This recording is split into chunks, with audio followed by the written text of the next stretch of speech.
Good morning! Morning. Is this flipped up for real? Or am I fucking dreaming? Am I here for a battle? Then who's this stupid-looking human being? Seriously, Arik, who's this bobo that I am seeing? Is this one of your palamunins who can fucking earn a living?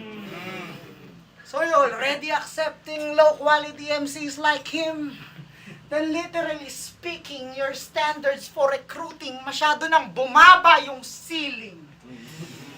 Sayang amats, yung kasama ko, skip ang rounds. Pangbugok na bigayan, napakawak ng kanyang sounds. Kaya, imbis na ako pa'y magpaka-high, I just stay on the ground. Ako'y nagmasid na langgang sa lupa'y ma-visualize tong dirty rapping clown. Siya nga po pala si Mang Pitong, isang typical Pinoy na proud sa kulay niyang brown. At isa nga din po pala siyang depressed na tito, pagkat yung buhay niya ay out of bounds.